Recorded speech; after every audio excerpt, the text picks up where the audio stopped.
jadi entrepreneur itu banyak yang bilang gampang. Kalau saya mengkoreksi bukan yang mudah tapi simple.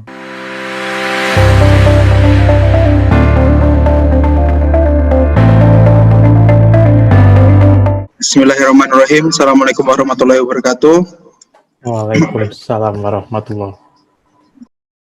Terima kasih buat teman-teman yang udah hadir di acara kelas online Think Indonesia pada malam hari ini.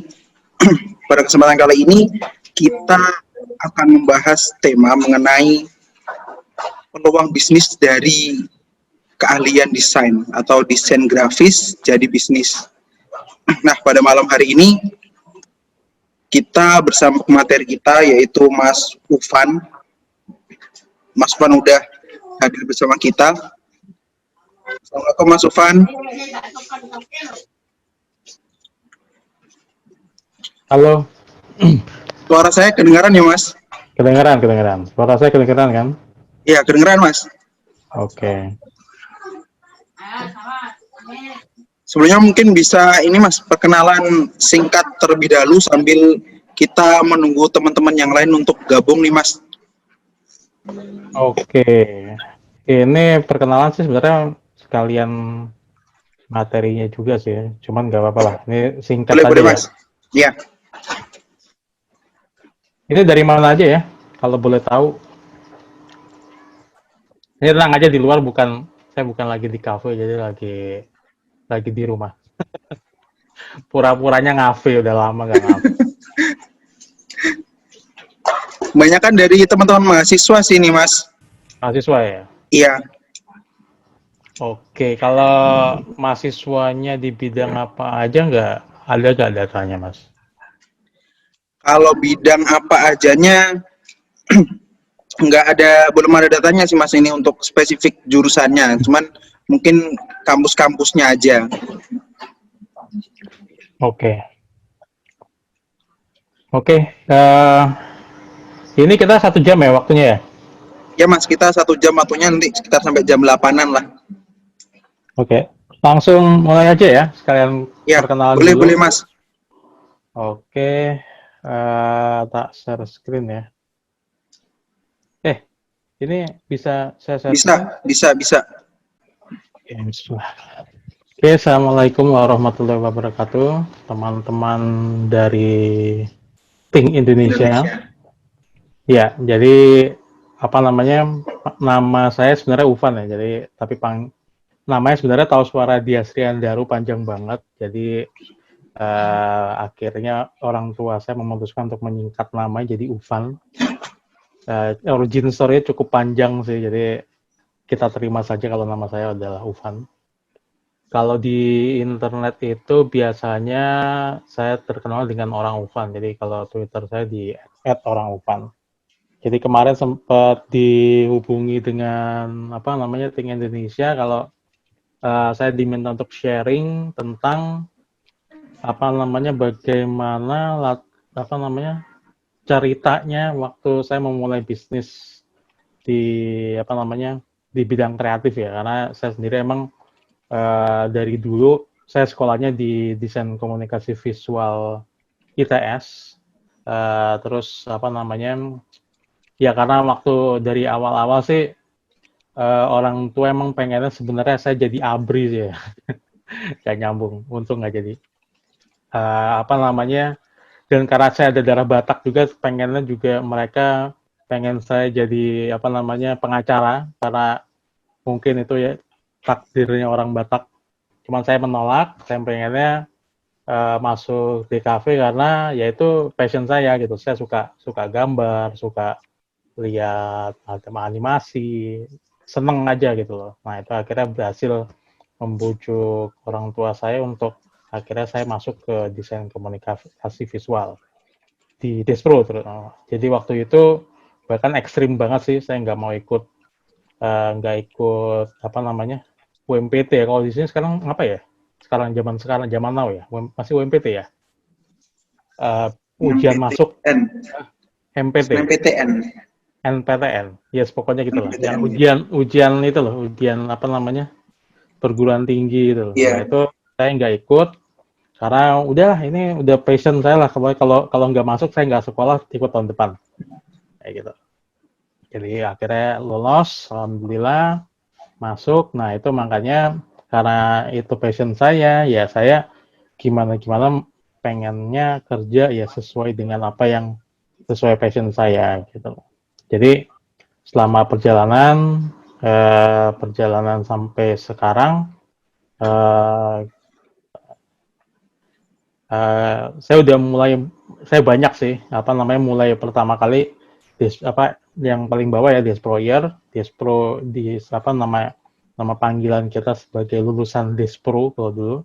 Kemudian sempat apa namanya, belum lulus tapi kerja di Infinite Frameworks di Batam waktu itu. Jadi apa namanya, waktu tengah-tengah kerja aku disuruh pulang sama kajur saya, disuruh disuruh lanjutin kuliah karena kalau nggak dilanjutin DO waktu itu. Jadi udah mentok. Akhirnya pulang dan kontraknya dihentikan dulu. Sampai ditelepon sendiri sama kajur ya waktu itu. Itu jangan ditiru ya, tolong ya. Apa namanya? Kemudian setelah ikut ujian selesai, langsung saya ke Jakarta untuk ke detik.com. Itu untuk mengejar passion saya yang lainnya lagi, yaitu passion di bidang IT, karena saya dulu seneng banget hal-hal yang berbau teknologi informasi kayak gitu.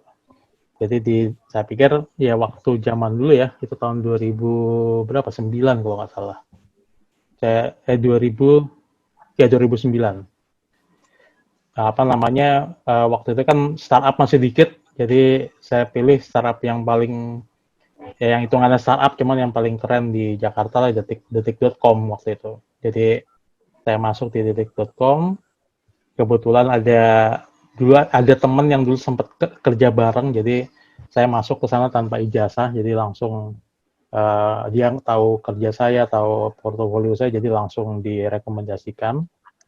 Habis itu tahun 2010 balik ke Surabaya. Nah, di sini ada titik balik sih. Jadi apa namanya, 2010 itu saya sudah mulai mencoba menggeluti yang namanya usaha. Jadi dulu apa namanya, ada cerita ya kenapa apa namanya di detik.com saya menemukan apa ya, dan di detik.com itu yang akhirnya yang membuat saya memutuskan apa namanya untuk bikin semacam apa jelasin.com, studio yang sekarang saya bikin ini. Tapi idenya waktu dulu tahun 2009 itu 2009, tapi baru dieksekusi benar-benar itu 2012. Jadi butuh butuh 2 tahun untuk apa namanya siap-siap dulu sebelum memulai bisnisnya gitu.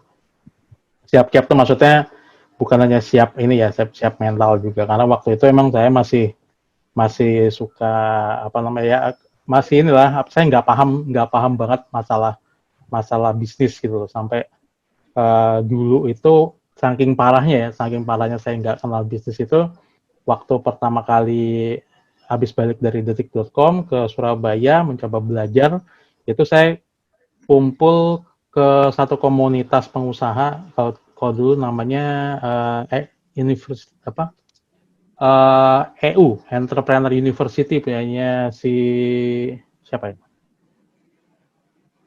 Ya, Power of Kepepet loh. Nah itu Saya setiap uh, siapa? Saya setiap Budi. Jaya Setiabudi ya Mas ya. Nah itu apa, grupnya Mas Jaya Setiabudi itu apa namanya, di situ saya ngumpul-ngumpul. Di saat itu saya nggak bisa membedakan apa waktu kan mereka ngobrol kayak begitu, saya nggak bisa membedakan antara omset sama laba itu ada bedanya apa enggak sih ya. Jadi ngangguk-ngangguk aja waktu di apa tempat cangkruannya mereka, ngangguk-ngangguk, oh ya omset, wih omset ini gede, wah ternyata yang diomongin itu adalah omset, padahal di bayangan saya adalah laba gitu. Jadi saking separah itu gitu loh. Kemudian apa namanya, mencoba nih, coba apa namanya, karena seneng di IT, karena dulu pernah kerja di detik.com juga, coba IT lah, apa namanya, saya bikin beberapa beberapa bisnis online ya. Tapi bukan apa, yang garisbiru.com itu sebenarnya adalah platform, jadi semacam classified ads, iklan baris, bukan iklan baris ya. Jadi ya semacam gitu lah, semacam iklan baris, tapi khusus untuk industri-industri kepelabuhanan. Jadi apa namanya, bekerja sama dengan orang yang di Syah Bandar di Tanjung Perak sana, aku apa namanya bikin satu web application yang mengindeks seluruh bisnis di sana untuk kita apa namanya sambungkan ke siapapun yang membutuhkan jasa-jasa mereka gitu. Tapi itu gagal. Kita cuma sampai bikin aja platformnya udah kehabisan duit. Waktu itu masih sangat apa namanya hijau banget masalah startupan. Kemudian nyoba nikinika.com. Nikinika.com itu adalah ini apa namanya pernak-pernik pernikahan. Ini sebenarnya memperkerjakan apa namanya memanfaatkan keahliannya almarhum mama saya. Jadi mama saya tuh suka bikin apa namanya mahar pernikahan itu loh. Mahar pernikahan. Terus apa namanya udah saya bisnisin aja deh, saya bikin apa juga bantuin marketing, bikin brand, apa namanya kemudian apa namanya yang ngerjain dia tetap mama saya gitu sama papa saya waktu itu. Jadi saya bantuin marketing aja, namanya nikinika.com. Kemudian itu masih terus jalan, cuma saya pengen apa namanya coba passion yang lain lagi, yaitu makanan apa kuliner. Saya bikin My Somai, jualan somai, di branding juga. Kemudian apa namanya mulanya sih gampang, dulu belum punya resep. Jadi saya ambil somai yang ada yang menurut saya paling enak, saya keliling-keliling dulu, wah ini paling enak nih somainya. Saya pesen, saya apa namanya bikin branding baru namanya My Somai, apa namanya sambil jalan mencari resep yang cocok. Akhirnya gagal juga karena ya ternyata passion saya bukan makanannya, tapi passion saya makan, ternyata bukan makanannya. Jadi lebih makannya. Nah kemudian ketiga bisnis ini sih sebenarnya saya pakai untuk ini ya apa namanya mencoba mendobrak kebiasaan lama dulu. Jadi dulu saya kayak kan orang-orang yang apa namanya orang tua semua ya bukan pengusaha, jadi nggak ada background pengusaha dari keluarga saya juga. Jadi saya perlu tahu sih apa yang harus dilakukan oleh seorang pengusaha, makanya ya udah nyoba bisnis yang benar-benar apa namanya mendasar banget, jualan, punya barang jual kayak begitu aja. Sebelum akhirnya saya ingat ide saya waktu di detik.com itu untuk bikin jelasin.com. Kemudian apa namanya saya juga adalah di tengah-tengah perjalanan jelasin.com saya gabung sama teman-teman saya yang di bisnis IT. Karena jelasin.com sebenarnya kurang lebih sama marketnya adalah teman-teman di komunitas IT, makanya saya jadi co-founder Gerdu, karena Gerdu itu tempat ngumpulnya anak-anak IT, jadi tempat ngumpulnya market saya sebenarnya. Jadi apa namanya saya bangun Gerdu. Nah yang Klampis IP Factor ini masih baru, masih jalan setahun, tapi ini masih perancangan sampai sekarang, jadi masih belum ada produk yang bisa dijual. Sempat diuji coba tapi masih kita putuskan untuk tidak full release dulu. Oke, jadi ini kurang lebih yang sekarang masih berjalan bisnis saya, yaitu glasin.com, Expander Animation Studio, Gerdu itu adalah apa namanya sama seperti Ting Indonesia, tapi Gerdu itu kita lebih fokus ke industri IT. Di 13 subsektor ekonomi kreatif itu kita pilih yang berbau IT, jadi kayak aplikasi, game, dan animasi, tapi animasi nggak masuk sebenarnya. Jadi lebih ke aplikasi, game, dan perangkat-perangkat kayak IoT kayak gitu. Jadi itu Gerdu. Kita ada pelatihan-pelatihan juga. Kalau dulu sempat kita punya co-working space, kalau sekarang lagi non-aktif, co-working space-nya lagi mencoba mencari tempat baru. Nah, yang bawah ini itu adalah apa namanya kerjasama dengan Columbus IP Factory. Jadi kita bikin IP intellectual property namanya Kewania. Jadi Kewania itu adalah nama brandnya ya, nama brand. Ini mau saya kelihatan nggak sih? Caranya gimana ya? Bikin kelihatan nggak? Kelihatan, kelihatan, Kelihatan ya. Ya, kelihatan. Kewania ini adalah nama brandnya. Jadi kita bikin IP intellectual property itu sama seperti ini apa namanya kayak Dora, terus apa namanya Doraemon, Mickey Mouse. Jadi kita menciptakan sebuah tokoh itu ada dunianya, ada ceritanya. Nanti kita akan jual produk-produk menggunakan karakter-karakter ini gitu. Jadi apa namanya ini yang masih grass Kewania. Jadi itu semua. Jadi apa namanya emang dalam perjalanannya sangat ini banget ya, sangat berliku-liku banget. Nah, makanya tema yang mau saya bawakan sekarang adalah My Passion, My Business. Karena kalau tadi judulnya yang di sharing di Instagram itu desain grafis jadi bisnis, ya apa namanya ya karena desain grafis itu adalah passion saya salah satunya gitu. Tapi untuk apa namanya membuat materinya lebih luas lagi, saya bikin judulnya adalah My Passion. Sebenarnya ada apa namanya materi yang lama, materi yang apa ini dulu saya buat, saya lupa ya kalau nggak salah waktu awal awal gerdu lah kalau nggak salah. Cuman ini mau saya bawakan apa saya buka-buka lagi, ini kayaknya asik nih, seru nih kalau saya bawain yang sekarang. Jadi saya apa namanya saya update sedikit untuk saya sharingkan ke teman-teman. Jadi passion ya. Jadi passion sendiri emang sangat terdengar sangat klise banget ya. Apa namanya kalau bisnis itu mulai dari passion gitu. Sedangkan terus ada apa namanya ada yang kontroversi juga, orang lain bilang wah kalau passion apa nggak mangan lah apa nuruti passion lah ya. Cuman ya itu harus ada balance ya. Jadi gimana gimana emang kita nggak boleh condong ke kiri atau condong ke kanan, harus di tengah-tengah, harus ada balance ya. Jadi passion itu gimana gimana pasti butuh, tapi jangan sampai ke passion banget gitu loh. Jadi sampai sampai apa namanya nggak dibayar nggak apa-apa gitu. Ya salah juga gitu. Tetap harus ada balance-nya.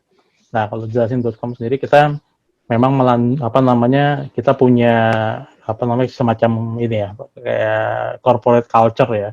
Corporate culture kita itu adalah PIX. Jadi kalau misalnya ada jargon yang namanya no pick sama dengan hoax, nah itu jargon itu yang kita ulik gitu lah. Jadi kita apa namanya bikin apa namanya jadi jadi core value-nya kita. Gitu. Jadi kita percaya kalau misalnya kita nggak punya pick PICS itu ya udah kita kayak hoax saja, bohong gitu. Nah, PIX itu apa? PIX itu yang pertama adalah passion karena ya teman-teman dijelasin itu apa namanya kita tuh ngelakuin apa yang kita senangin gitu. Jadi saya memastikan kalau orang-orang yang tim-tim kita itu ya emang suka animasi, suka suka apa namanya menjelaskan, suka cerita kayak gitu. Jadi passion is why we do what we do. Kenapa kita landasannya kenapa kita melakukan jelasin.com ini, jelasin studio itu adalah passion. Terus inspire itu adalah is what we do. Jadi jelasin itu bukan hanya sekedar apa namanya studio animasi aja, tapi kita studio animasi yang animasinya tuh harus menginspirasi. Jadi paling nggak ada insight yang dibawa setelah menonton gitu. Jadi kita nggak hanya bikin animasi yang ya have fun dan apa namanya kadang-kadang ada yang konyol dan apa namanya nggak ada moral fibernya sama sekali. Nah itu kita nggak mau yang kayak begitu. Terus collaborate itu adalah is how we do it. Jadi kita apa namanya ya kita bukan atasan bawahan, tapi kita sama-sama belajar, sama-sama apa namanya sama-sama ya eksplorasi gitu. Jadi punya apa sih semangatnya semangat kolaborasi gitu kerjanya. Terus S-nya adalah syariah, jadi ya kita karena di sini gimana juga tetap aja yang namanya kerja itu ada landasannya, dan landasan utamanya itu adalah kalau bagi saya kalau saya orang Islam jadi ya syariat gitu. Jadi kita mencoba untuk menolak pekerjaan-pekerjaan yang memang nggak sesuai dengan hukum syariah gitu. Jadi apa namanya supaya kerja itu tenang gitu, nggak mikirin dosanya setelah jadi gitu. By the way, kalau misalnya belum tahu jelasin.com, saya mau sedikit share. Atau mungkin sudah ada yang pernah ini ya. Ntar saya carikan YouTube-nya. Oke, jadi jelasin studio ini adalah kita studio animasi yang spesialis dibikin explainer animation. Jadi explainer animation itu adalah sebuah cabang studio animasi ya. Jadi sebenarnya kalau studio animasi itu banyak kerjaannya. Jadi ada yang ngerjain iklan yang terutama, bikin IP juga bisa. Nah kalau ini adalah cabang yang bikin iklan. Jadi iklannya dispesifik lagi iklan yang modelnya explainer. Jadi animasi explainer bedanya dengan iklan itu kita lebih panjang karena emang kita bukan untuk ditayangkan di TV tapi lebih ke ditayangkan di websitenya si pemilik bisnis atau ketika mereka ngadain acara kayak di pameran begitu. Nah itu sesuatu yang muncul di layarnya di displaynya mereka. Nah itu biasanya explainer kayak gitu. Tapi kebanyakan ada munculnya di landing page sih gitu. Jadi analoginya gini sih, urutannya ketika si calon pembelinya mereka atau calon kliennya mereka itu mereka mendatangi websitenya mereka, itu orang zaman sekarang itu nggak suka nyekrol panjang-panjang membaca gitu, males gitu. Tapi kalau misalnya di halaman pertama website itu ada videonya, nah itu dia akan klik dan dia akan merelakan waktunya 1 sampai 2 menit sampai 3 menitan untuk mendengarkan apa sih sebenarnya yang bisa saya harapkan dari website ini. Jadi intinya sih seperti itu. Jadi model-modelnya kayak gimana ya? Ini teman startup ini. Sibuk nih. Tapi kepikiran di rumah ada yang rusak. Mungkin kamu tahu cara betulin, tapi nggak punya waktu. Atau malah kamu nggak tahu gimana betulinnya. Mau manggil tukang, tapi nggak tahu kontaknya. Selain itu, susah juga bikin janjinya. Belum lagi kemampuan si tukangnya juga nggak jelas. Daripada bingung, pakai aplikasi Panggil Tukang aja. Pasti datang, pasti beres. Install aplikasi via Google Play, lalu daftar atau login via akun Google atau Facebook. Kemudian pilih si layanan yang kamu butuhkan, foto kerusakan yang kamu keluhkan, lalu isi keterangan dengan lengkap. Kemarin kita sempat bikin tuh teman yang mau coba bikin aplikasi dan yang sehat, aplikasi untuk COVID tracker, cuman kayaknya ini nggak jadi jalan projectnya. Jadi kita bikin animasi untuk menjelaskan sebenarnya kayak gimana sih cara kerjanya kayak gitu. Nih, Indonesia lagi new normal, mengikuti negara-negara maju. Tapi kalau kasus corona makin lama makin meningkat seperti sekarang, namanya nggak normal. Kalau mau mengikuti suksesnya negara maju mengendalikan corona, jangan hanya tiru istilahnya, tapi amati, tiru, dan modifikasi metodenya supaya dapat dijalankan di Indonesia. Dan ternyata metodenya simple kok. Sesimpel membatasi pergerakan orang yang positif serta yang mungkin positif COVID-19 dan yang sehat boleh beraktivitas normal dengan protokol kesehatan untuk menggerakkan roda ekonomi negara. Simple, tapi nyatanya tidak mudah untuk menyuruh orang yang positif dan yang mungkin positif tadi tetap di rumah saja. Makanya, negara seperti Korea, Jepang, Singapura, dan Cina memanfaatkan teknologi untuk mengendalikan COVID-19. Dan ternyata, teknologi yang digunakan di Cina, ada arek Surabaya yang terlibat di pembuatannya loh. Dan kini mereka membuat teknologi serupa yang telah disesuaikan untuk digunakan di Indonesia. Teknologi ini adalah aplikasi tracking COVID bernama 3S, Status Sehat Saya. Begini cara kerjanya. Pertama, setiap warga yang menginstal aplikasi 3S diwajibkan untuk menentukan status COVID-19 pribadinya. Hijau bagi yang sehat, kuning bagi yang berisiko terpapar atau dalam pengawasan, dan merah bagi yang terpapar COVID-19. Status ini kemudian akan diverifikasi 2 lapis oleh RT atau RW setempat dan oleh tenaga medis, sehingga status warga tersebut berubah menjadi terverifikasi. Dan dengan adanya status kesehatan ini, segalanya jadi mudah. Bagi mereka yang hijau, aplikasi 3S dapat digunakan sebagai bukti status sehat yang bisa diakses dengan menggunakan QR Code, sehingga pengawas dapat mengizinkannya untuk beraktivitas normal. Aplikasi 3S dapat memberikan peringatan apabila ada pengguna berstatus merah mendekat, serta memberikan informasi status wilayah yang ia datangi. Dan apabila pengguna hijau berdekatan dengan pengguna merah, atau sering ke wilayah yang ada merahnya, maka statusnya akan otomatis berubah menjadi kuning dan harus melakukan verifikasi status secara berkala hingga ia kembali hijau. Bagi pengguna dengan status kuning dan merah, aplikasi ini juga dapat digunakan sebagai media komunikasi dengan pihak medis dan Ya, kurang lebih kayak gitu. Oke, jadi itu yang kita kerjakan, jadi inspiring. Jadi orang tuh ketika apapun yang kita buat dengan jelasin.com tuh harus menginspirasi. Nah, jadi makanya passion itu emang emang sangat penting, tapi kita juga emang harus ada balance ya antara passion dan bagaimana kita harus tetap mengingat kalau yang kita jalankannya adalah sebuah bisnis. Karena kalau terlalu jatuh cinta ke passion juga, kita akan melupakan kalau yang kita kerjakan adalah bisnis yang notabene itu harus bisa menghasilkan uang gitu. Jadi kalau misalnya terlalu condong ke passionnya,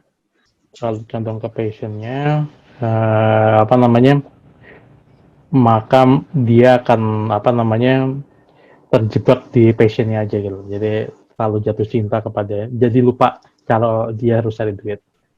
Nah, kenapa sih kita harus mencari passion sebelum kalau bisa tuh kerja apa yang kita sukain, karena ada yang namanya jargon juga, love what you do and do what you love, karena emang yang namanya kehidupan seorang pengusaha itu naik turun pasti kan. Jadi nggak ada ceritanya yang pengusaha tuh hidupnya berhasil terus, itu bohong lah pasti kalau kayak begitu.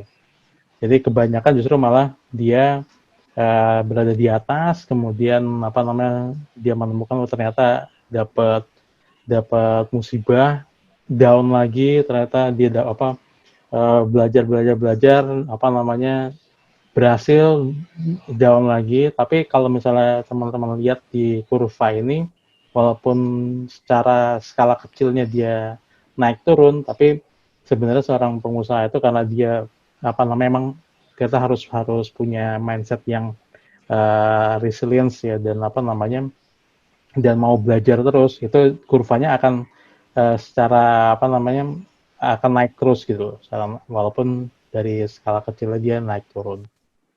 Nah, itu juga sama apa yang terjadi dengan saya waktu tahun 2012 dulu tuh. Saya mau jelasin dengan freelance, jadi kerjaan jelasin itu saya udah pakai namanya Jelasin Studio, walaupun yang kita lakukan itu, yang saya lakukan sebenarnya cuma satu orang ya. Jadi bisnisnya tuh udah bisnis animasi, cuman namanya udah jelasin.com, tapi hanya tidak semuanya yang ngelakuin adalah saya gitu.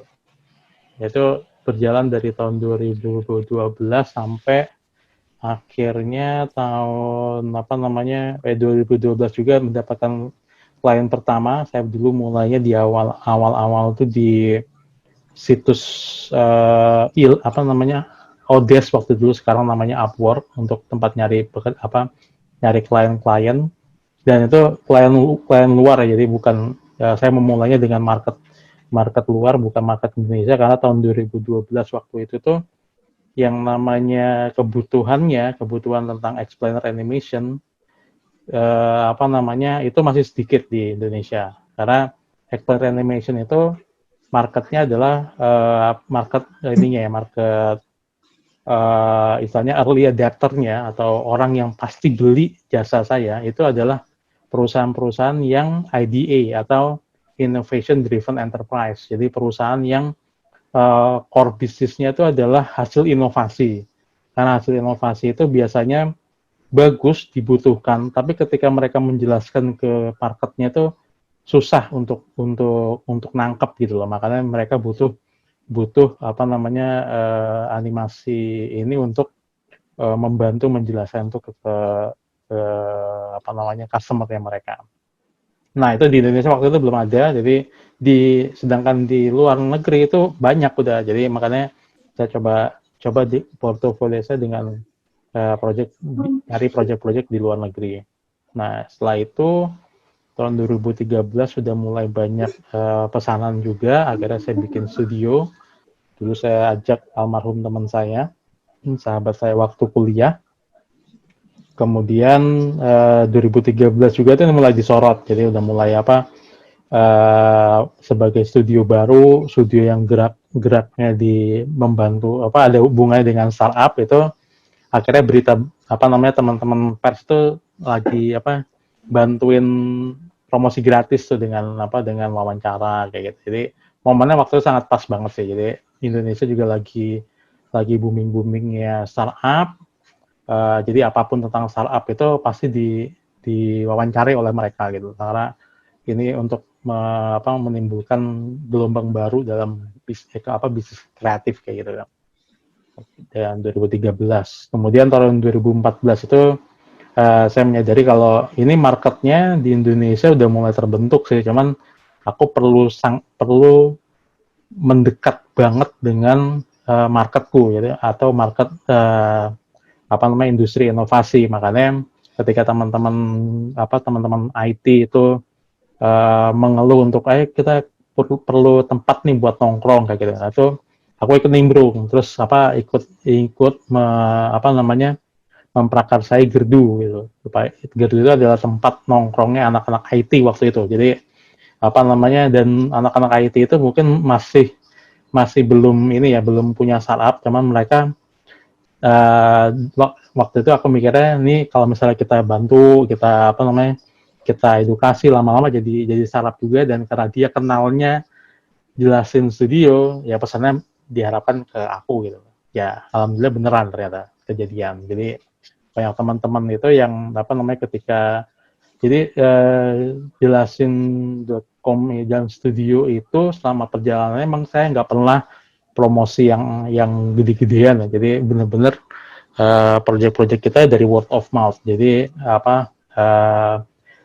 kekuatan referensi temen gitu loh. Jadi ketika ada perusahaan startup yang nanyain punya ini nggak, tahu kenalan yang bisa bikin animasi explainer nggak? Nah itu langsung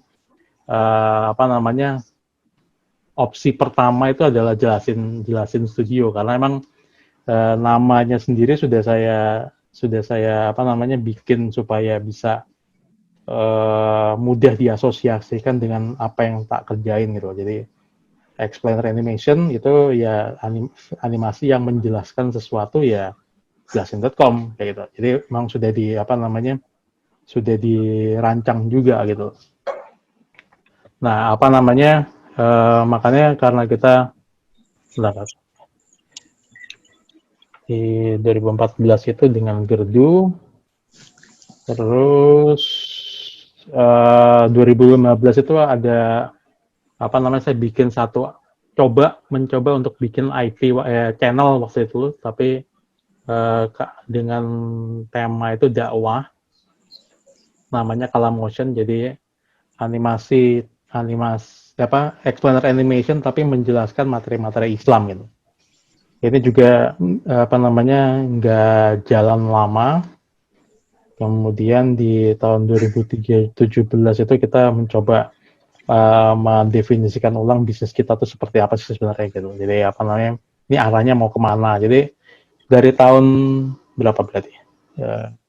2013 sampai 2017 itu baru mikirin, wah ada bisnis model kanvas loh namanya. Oke, kita belajar bisnis model kanvas. Jadi ya emang bagus ya mungkin sebaiknya emang di awal-awal tuh sudah tahu dulu sebelum kita memulai. Nah, tapi ya itu sekali lagi harus seimbang. Kadang-kadang kebanyakan ngerancang nggak mulai-mulai itu juga jelek juga gitu. Makanya kalau di kasus saya itu terus melakukan saya lah gampang kok di 2017 akhirnya dirapihin lagi. Nah 2018 itu kita sempat mau bubar jelasin.com itu karena satu dan lain hal, salah satunya juga karena co-founder saya itu meninggal dunia, jadi cukup limbung waktu itu. Akhirnya hampir sempat mau saya tutup, kemudian 2019 itu kedatangan investor justru malah dia melihat kalau ini jelasnya sebenarnya marketnya masih banyak, jadi aman kalau nggak dijalanin. 2019 kita riset karena saya rasa tim yang lama itu culture-nya salah gitu loh. Kita udah punya culture emang, tapi culture itu tuh kurang kita terapkan di jelasin. Akhirnya kita riset itu maksudnya ganti tim ya, ganti tim. Jadi tim baru, tim yang lebih seger gitu, yang anak-anak fresh graduate gitu, supaya bisa dibentuk maksudnya gitu. Kemudian tahun 2019 bikin kewannya yang tadi, harapannya supaya kita punya dua bisnis model, satu yang jasa, satunya lagi yang IP yang punya produk, supaya kita bisa eksplorasi lebih punya bisnis model yang beragam kayak gitu. Kemudian tanggal 2020 pandemi, jadi ya kayak gitulah. Roller coaster kita tuh seperti itu. Jadi naik turun. Tahun 2020 langsung black. Tapi alhamdulillah masih ada project-project, kewannya juga lagi jalan. Tapi itu semua emang garis benang merahnya itu adalah kenapa itu kita butuh yang namanya passion. Karena passion itu yang satu-satunya yang bisa membuat kita itu tetap walaupun dalam keadaan apapun itu tetap mempertahankan ini, karena di awal kita udah tahu kalau wah ini bagus gitu, dan ketika kita di awal-awal kita mencoba meriset marketnya banyak gitu loh, marketnya ada dan mereka punya duit untuk beli. Tapi kalau misalnya cuman karena dan pasti namanya bisnis itu naik turun, nggak cuma bisa aja, namanya hidup juga kayak gitu ya. Tapi kalau misalnya kita nggak punya passion yang kuat, kita nggak punya alasan untuk bangkit kembali gitu. Nah, ciri-ciri passion sendiri tuh sebenarnya apa sih? Nah, itu aku pernah baca tapi aku lupa di mana ya. Jadi ada 6 tapi titiknya 5. Ya, sebenarnya 5 berarti. Jadi ciri-ciri passion itu apa sih? Nah, passion itu kalau ini dilihat dari animasi ya misalnya. Kayak animasi itu sesuatu yang kalau misalnya kita kerjakan itu kita bisa tenggelam di dalamnya dan lupa waktu untuk ngerjain gitu. Jadi kadang-kadang sampai lupa makan sampai kayak gitu. Itu biasanya itu adalah passionnya kita. Nah, terus walaupun yang poin kedua, walaupun ini tidak dibenarkan ketika kita membangun bisnis, cuman ketika kita bikin itu kadang-kadang hasilnya sendiri itu udah jadi bayaran yang cukup. Jadi nggak melulu tentang duit kayak begitu.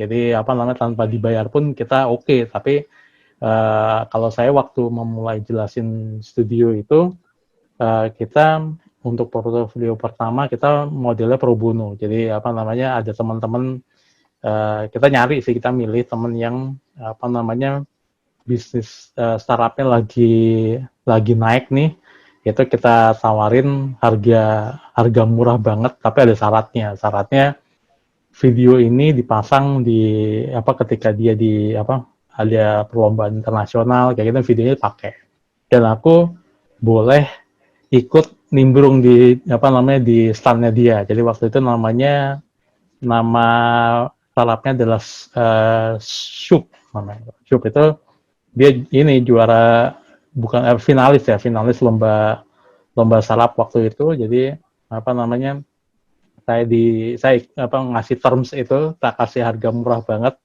tapi nanti waktu pameran aku datang di sana ya, terus kamu kenalin aku gitu. Ya udah, dari sana mulai saya ketemu startup kayak Picmix kayak gitu. Itu nama jelasin.com sambil bagi-bagi ini ya, bagi-bagi kartu nama. Jadi ketika standnya Shoop itu didatangin sama orang-orang keren-keren dari dunia startup, itu ngeliat standnya Shoop itu berhenti semua gara-gara ini ada animasinya sendiri, orang Indonesia ini keren banget gitu. Terus lainnya bikin di mana gini? Loh, ini yang bikin teman saya nih, samping saya. Silakan ngomong sendiri gitu. Ya udah, langsung ngomong, Pak, kasih kartu nama. Nah itu nama saya di sana udah langsung mulai tersebar di kalangan komunitas IT-nya Indonesia kayak gitu. Itu mulai bergulir, yang namanya Getuk Pula tuh dimulai dari sana. Jadi untuk memulai itu walaupun gratis, tapi harus ada ROI-nya. Jadi intinya nggak ada yang gratis sih, tapi kita harus memikirkan dari gratis ini saya bisa dapat apa sih. Jadi nggak dibuka juga untuk gratis, silakan semuanya boleh pakai jasa saya, nggak dibayar, jangan kayak gitu juga. Tapi kita harus berpikir kalau gratis itu harus satu saat balik ke kita gitu. Terus ciri passion yang lain tuh udah cepat mahir. Jadi biasanya kita karena asik, seneng belajarnya, itu gampang banget kita untuk pinter di bidang itu. Terus jalannya juga gampang ya. Ya alhamdulillah, kayak jelasin tuh selalu ada aja caranya jalan itu selalu ada aja gitu. Kemudian asosiasi diri itu maksudnya ketika orang lain ngomong tentang Ufan misalnya, itu langsung nyambungnya animasi pasti. Dari zaman kuliah sampai sekarang itu sudah yang namanya Ufan tuh animasi banget lah pokoknya. Entah itu suka nontonnya, suka bikinnya kayak gitu. Itu ya biasanya ciri-ciri passion seperti itu. Jadi ini ya. Jadi jargon aja. Jadi entrepreneur itu sebenarnya banyak yang bilang gampang, jadi pengusaha itu mudah. Sebenarnya kalau saya mengkoreksi, bukan yang mudah tapi simple. Bedanya adalah kalau simple itu caranya sudah jelas, step A, B, C, D. Cuman yang jadi penghalang itu adalah, yang bikin itu nggak mudah itu adalah nggak semua orang bisa melewati ngelewatin seluruh tahapan-tahapannya dengan benar. Kalau analoginya kayak gini sih, kayak misalnya kita ada di sebuah gedung yang mau kebakaran, cara menyelamatkan diri itu simple, lari ke keluar cari pintu darurat, langsung lari ke assembly point atau tempat titik temu. Simple kan stepnya 1, 2. Cuman yang jadi nggak mudah adalah ketika itu kejadian, orang panik, orang pintunya cuma 1, yang keluar banyak. Terus belum lagi kalau misalnya bencana gempa, ada rintangan, nah itu yang bikin nggak gampang. Nah itu menjadi entrepreneur tuh juga sama seperti itu. Simple caranya, cuman memang nggak gampang. Nah itu tinggal ini juga bisa jadi satu landasan juga. Kalau misalnya kita down, itu kita ingat aja kalau ini caranya, ya udah ikutin aja caranya. Memang ini ada halangan ya, siapa yang bilang menuju ke sana tuh nggak ada halangan ya. Jadi apa itu jadi salah satu. Terima kasih telah menonton video ini. Jangan lupa like, comment, share, and subscribe.